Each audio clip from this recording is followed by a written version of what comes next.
Olá, irmãos e irmãs, graça e paz do nosso Senhor Jesus Cristo.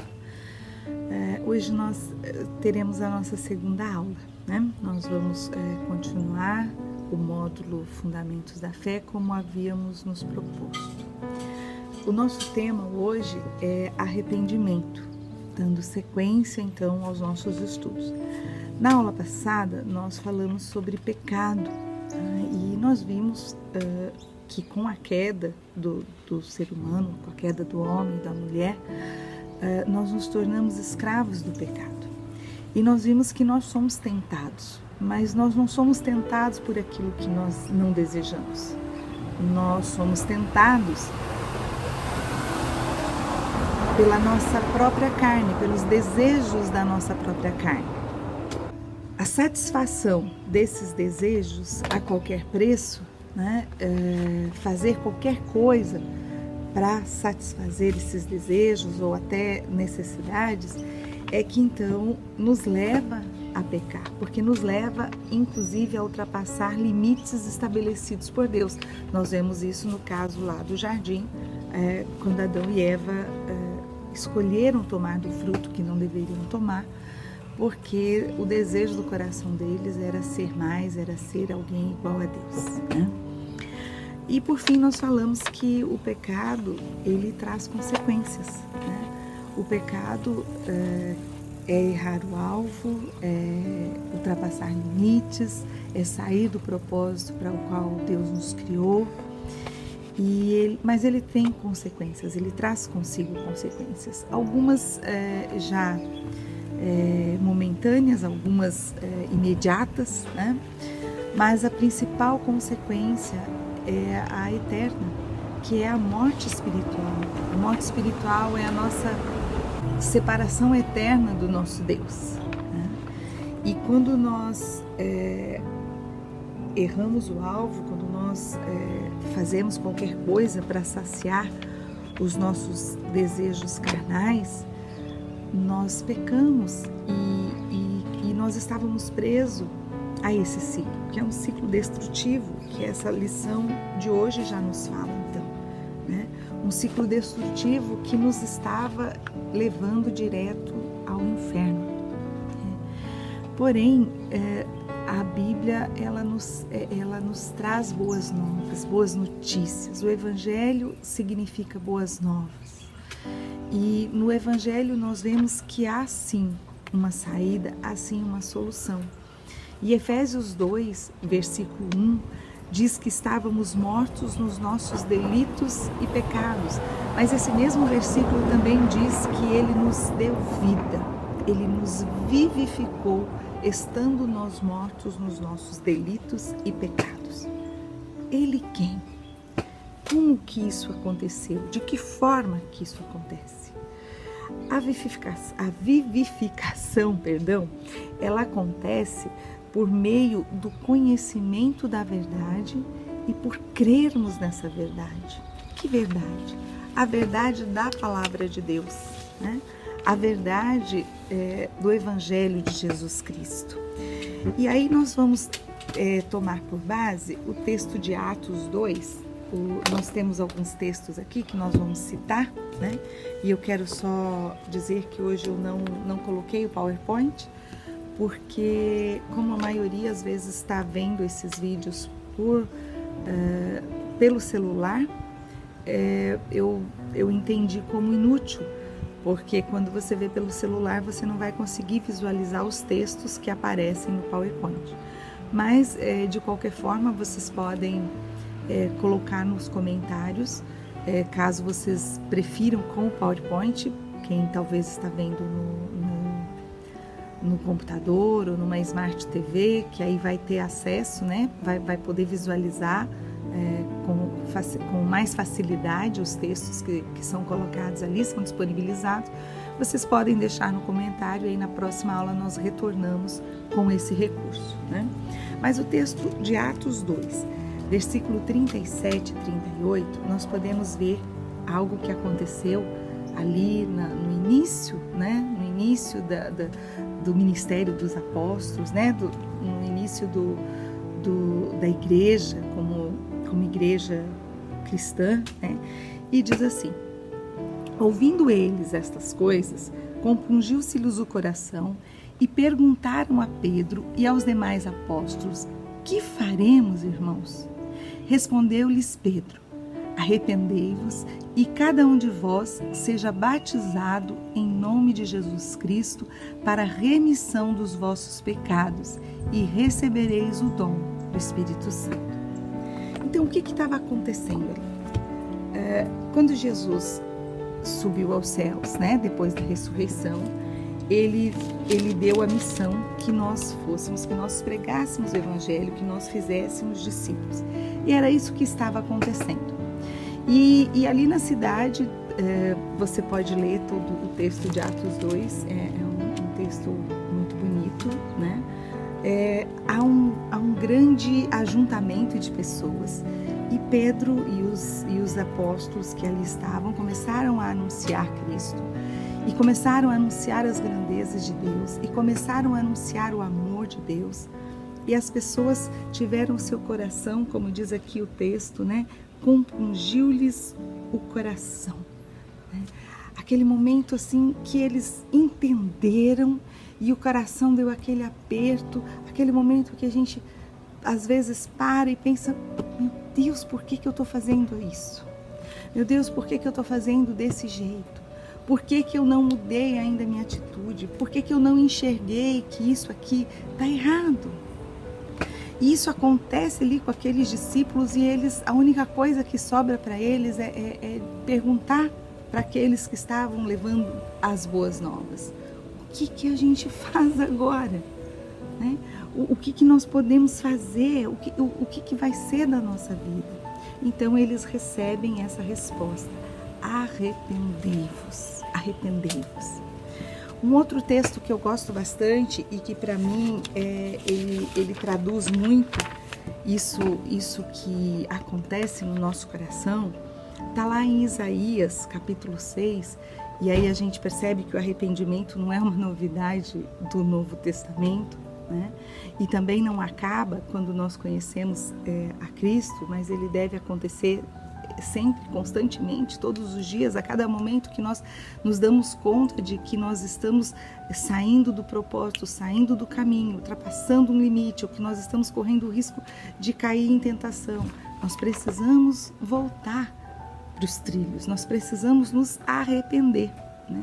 E o texto de Isaías nos diz assim, lá no versículo 1 do capítulo 6: no ano da morte do rei Uzias, eu vi o Senhor assentado sobre um alto e sublime trono, e as abas de suas vestes enchiam o templo.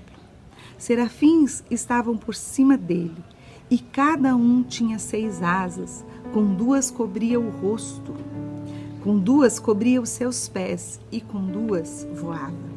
E clamavam uns para os outros, dizendo: Santo, Santo, Santo é o Senhor dos exércitos. Toda a terra está cheia da sua glória. As bases do limiar se moveram à voz do que clamava, e a casa se encheu de fumaça. Então disse eu: ai de mim, estou perdido, porque sou homem de lábios impuros. Habito no meio de um povo de impuros lábios, e os meus olhos viram o Rei, o Senhor dos exércitos.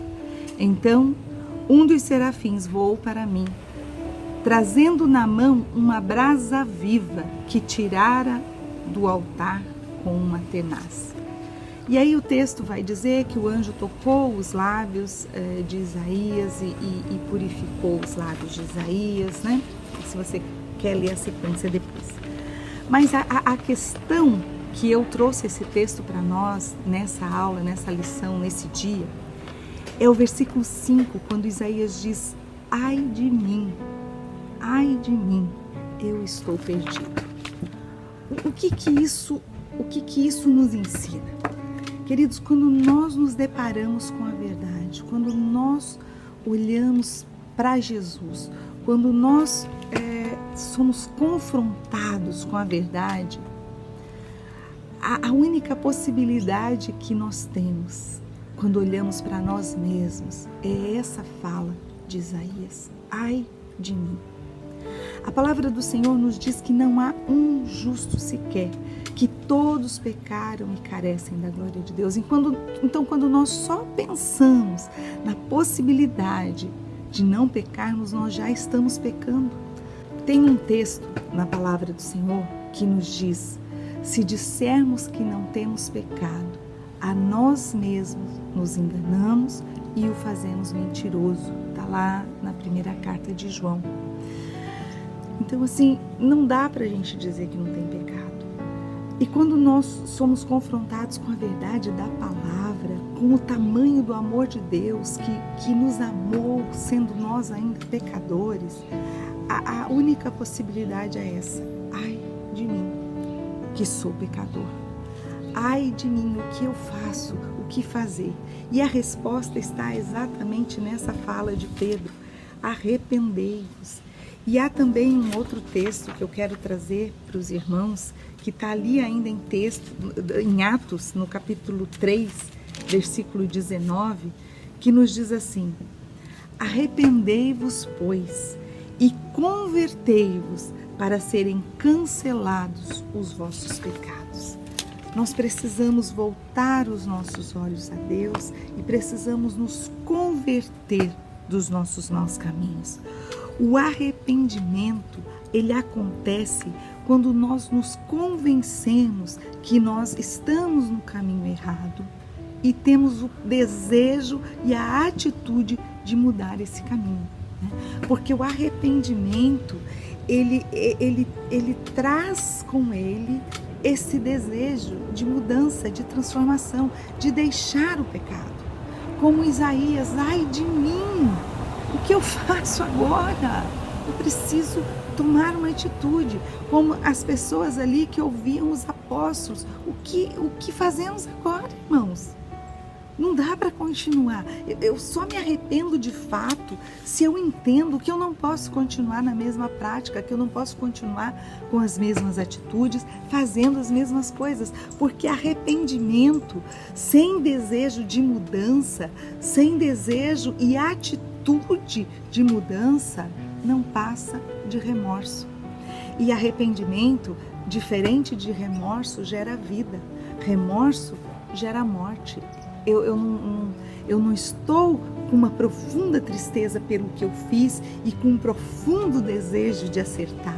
Eu apenas estou com uma profunda tristeza porque eu fui descoberta naquilo que eu fiz de errado. Isso é remorso. E a palavra do Senhor, o confronto com a verdade da palavra de Deus nos leva ao arrependimento, que é o profundo desejo de mudança, né? Então, nós vemos aqui, através da nossa lição, você que está aí com a sua lição pode me acompanhar, que o arrependimento é o reconhecimento do nosso erro e a firme decisão de mudar, de abandonar de vez o erro. E o arrependimento, ele traz sinais, né? É o convencimento do pecado ou o reconhecimento do erro. E quem nos convence é o Espírito Santo de Deus, porque a palavra é muito clara quando ela diz que o Espírito Santo convence do pecado, do juízo e da justiça. A justiça no Senhor Jesus. Então o Espírito Santo nos traz esse arrependimento, porque ele nos convence disso, né? E há o quebrantamento profundo e a tristeza pelo pecado. E quando há um quebrantamento profundo, quando há uma tristeza por causa do pecado, há o profundo desejo de mudança, de abandonar o pecado. E aí o que é necessário, né? Como é que isso acontece? Como que isso se dá?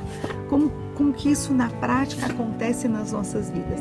E aí, para mim, um dos exemplos mais ricos, né, é quando nós olhamos para a parábola, né, do filho pródigo, e é também o texto que a lição nos traz. Eu creio que você que está me acompanhando aí, que está ouvindo essa lição, conheça, né, a parábola do filho pródigo. Mas caso você não conheça, caso você queira ler e queira aprender mais, ela se encontra lá no texto de Lucas 15, onde nós temos ali 3 parábolas: da ovelha perdida, da dracma perdida e do filho pródigo. A partir do versículo 11 você vai encontrar a parábola do filho pródigo.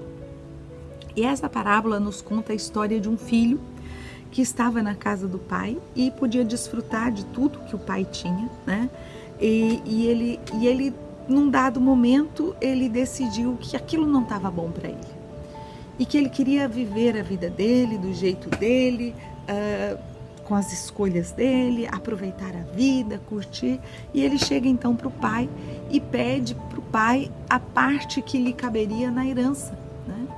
E isso é muito estranho, porque já quando a gente para olhar isso, a gente sabe que herança ela acontece quando alguém morre, né? Alguém morre e deixa a herança para os filhos, para os irmãos, para sobrinhos, não sei, né? Para sua descendência, para os seus parentes mais próximos. E ele estava pedindo uma coisa para o pai que ele não tinha direito. O pai estava vivo, né? E eu cheguei a pensar nesse texto que é como se ele dissesse para o pai: pai, você está demorando demais para morrer? Dá a minha parte aí que eu quero aproveitar a vida, não quero esperar, né? E esse pai amoroso, esse pai tomou a decisão de fazer algo que ele não precisava fazer. E ele deu para o filho essa parte, e o filho foi viver a vida. E a parábola nos conta que o filho gastou tudo dissolutamente, experimentou dos prazeres do mundo, gastou o que tinha, o que quis, como quis, né? Satisfez os seus desejos carnais, mas chegou um determinado momento que ele caiu em si, ele não tinha mais nada, ele estava já desejando comer a comida dos porcos, porque era o que ele tinha. Ele cuidava de porcos para outras pessoas. Ele percebeu o erro, ele percebeu o quão fútil ele foi, ele percebeu que ele não devia nunca ter tomado aquela atitude e ele se arrepende. E aí, às vezes a gente pode pensar, mas ele se arrependeu só porque ele tinha perdido tudo, só porque ele não tinha mais o que comer, porque ele trabalhava num serviço ruim. Não, não é isso. Nós podemos perceber que ele se arrependeu de fato por causa das decisões que ele tomou a partir daí e as atitudes que acompanharam essas decisões. Não foi só o fato, por que eu fiz isso? Eu vou lá chorando, pedir para o meu pai me aceitar de volta, pedir para ele me acolher de volta e me perdoar e deixar eu viver lá de volta com ele. Não foi essa a atitude dele. Nós vemos que ele teve uma atitude de humildade, ele teve uma atitude de se colocar como servo do pai a partir dali. E ele entendeu que ele não tinha direito de mais nada, né? E ele toma essa disposição.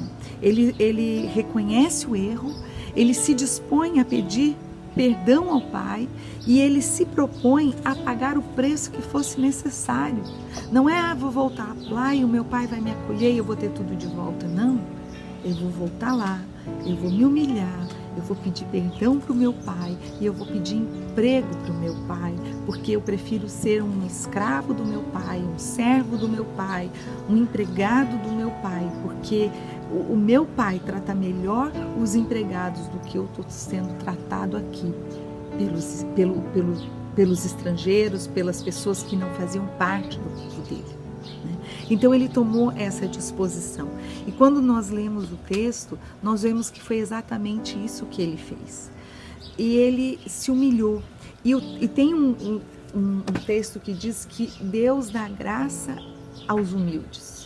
Deus dá graça aos humildes. Quando ele se humilhou, quando ele tomou essa disposição de reconhecer o erro, ele não ficou justificando o erro dele.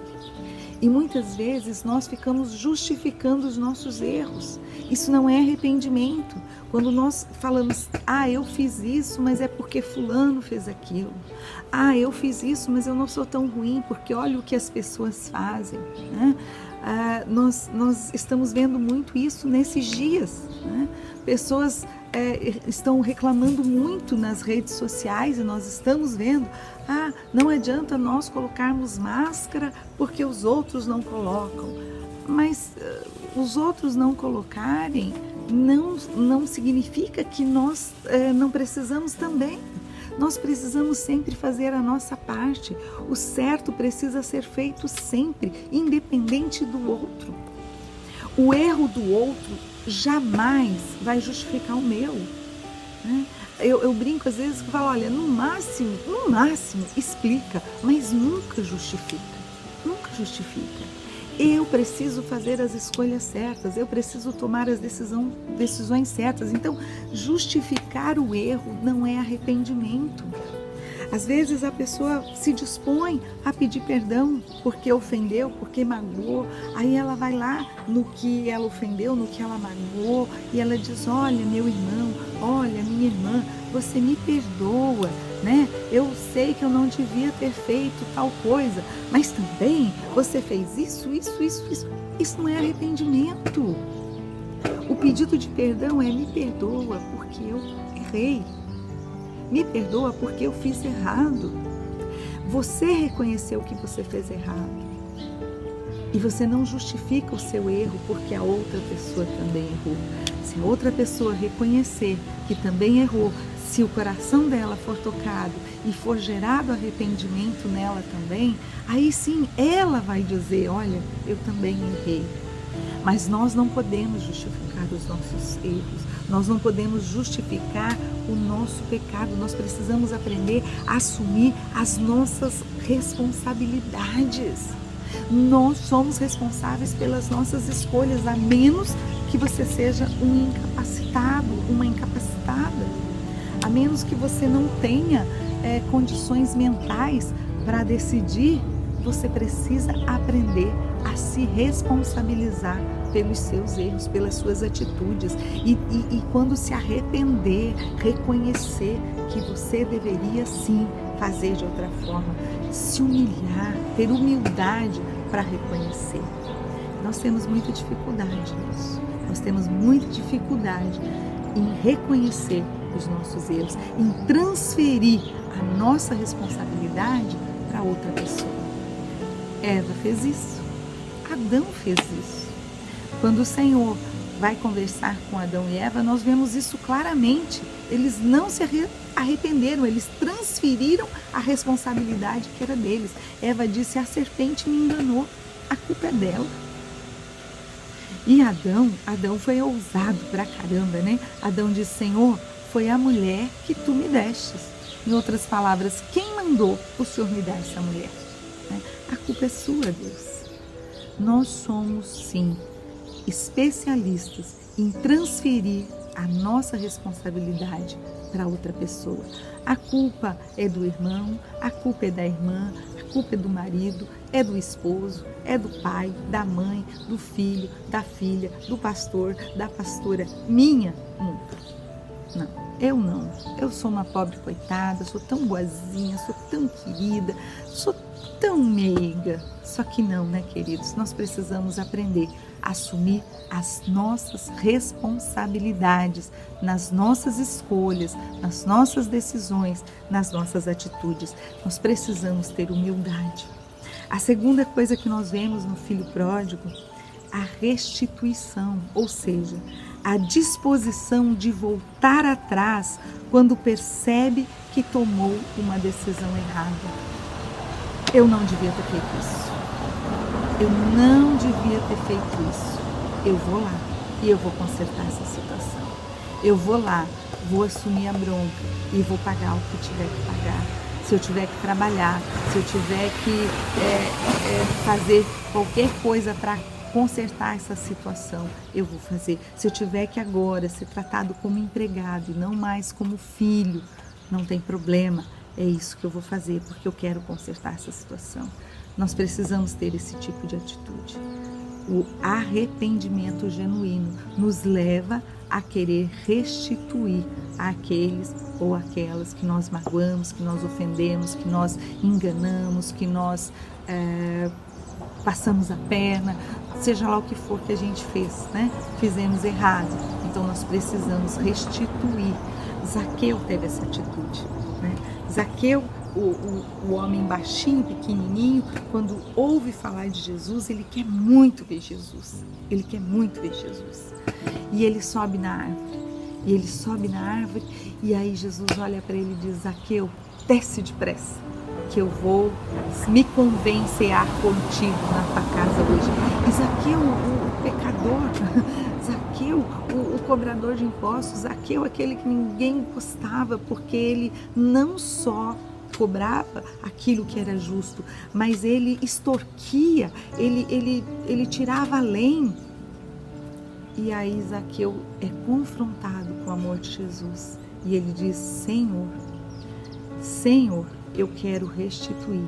Se eu quero dividir os meus bens com os mais pobres. E aqueles que eu enganei, eu quero restituir 4 vezes mais. Isso é arrependimento. Isso é fruto de arrependimento. Isso é atitude. Isso é querer mudar. É querer ter a vida totalmente transformada. Não dá para ser o mesmo. Quem tem um encontro com Jesus, quem tem um confronto com a verdade do nosso Deus, quem conhece o amor de Deus e não tem mudança de vida, mudança de atitude, mudança de postura, ainda não se arrependeu, ainda não entendeu o tamanho do amor de Deus e não entendeu o quanto nós somos pecadores sem o Senhor nas nossas vidas, né?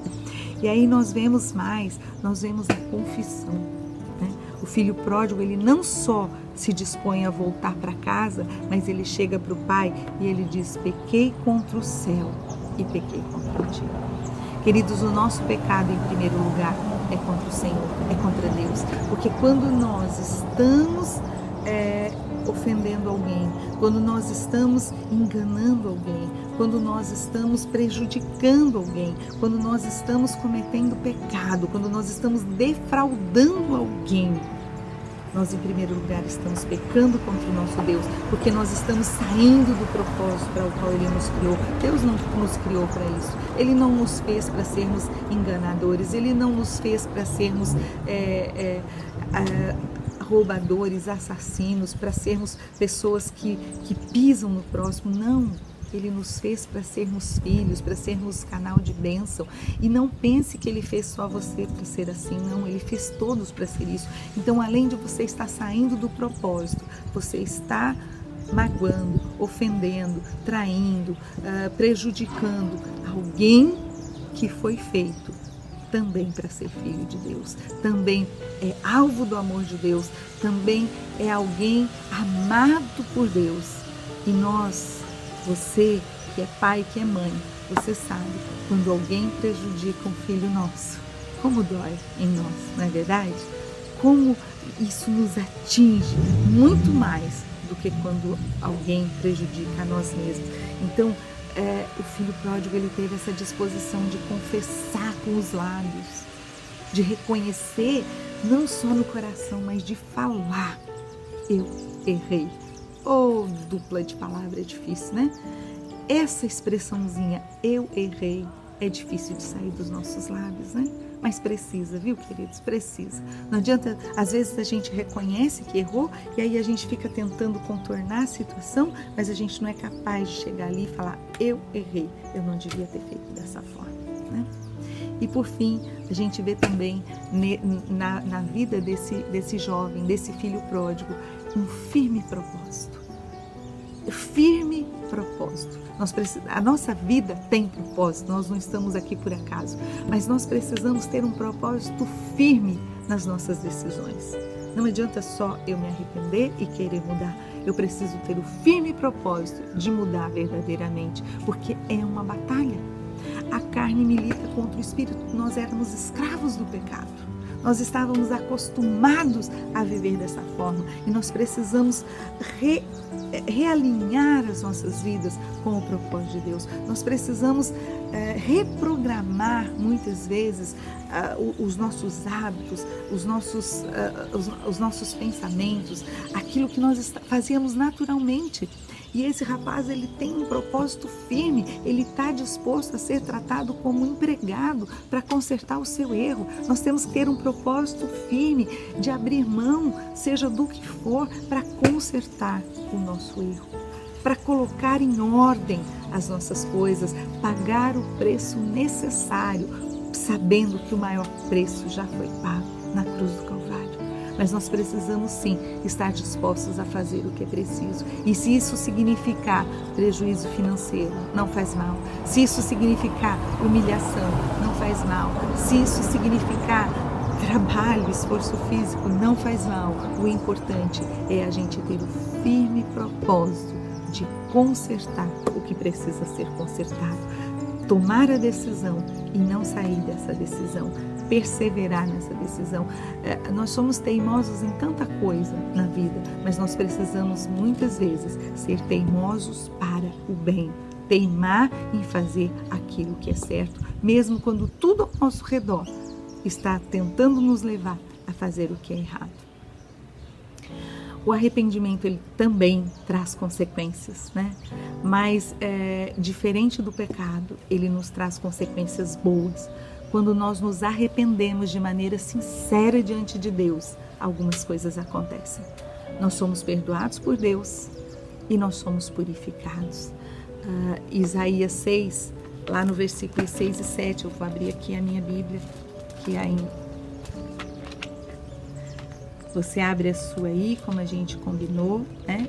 Isaías 6, versículos 6 e 7, então diz assim, né, a sequência, aquilo que eu falei para vocês que aconteceria.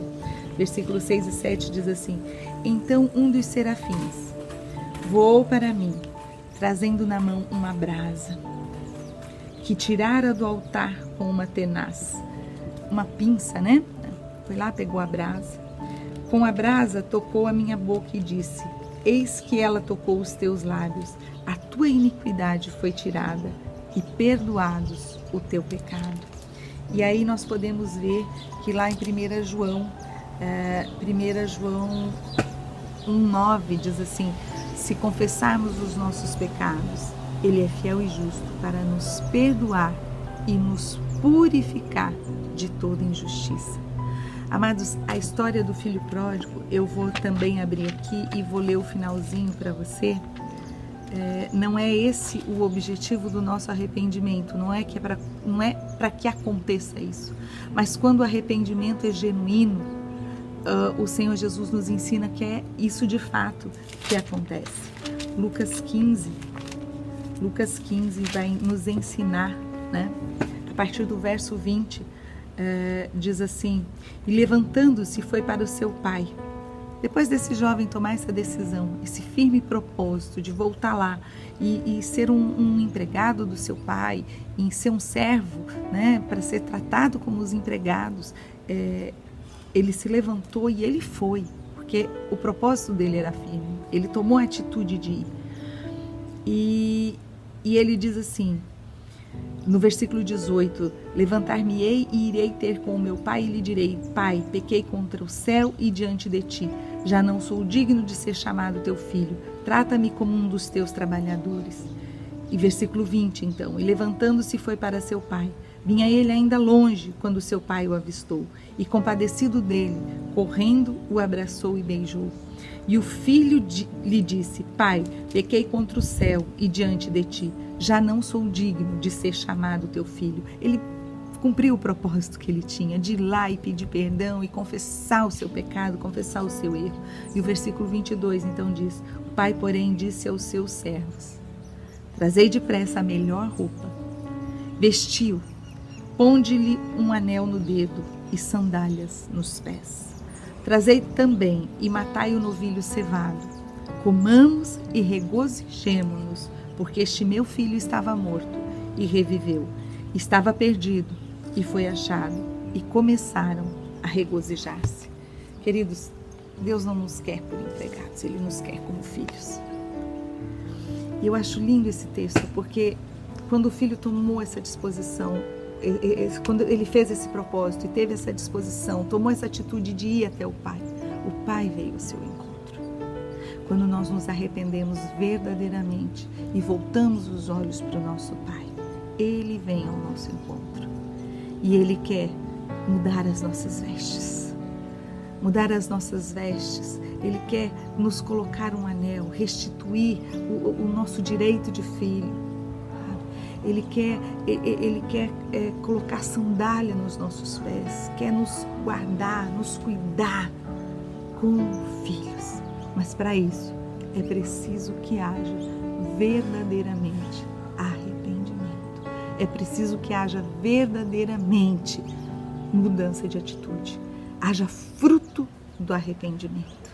Não basta dizer que arrependeu-se. É necessário demonstrar através das atitudes que verdadeiramente nos arrependemos. É o que está lá em Romanos 12.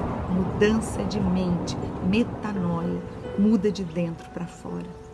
Não é exterior, é de dentro para fora. E o que acontece aqui dentro, então será refletido sim no nosso exterior. E a passagem então de João 16:8,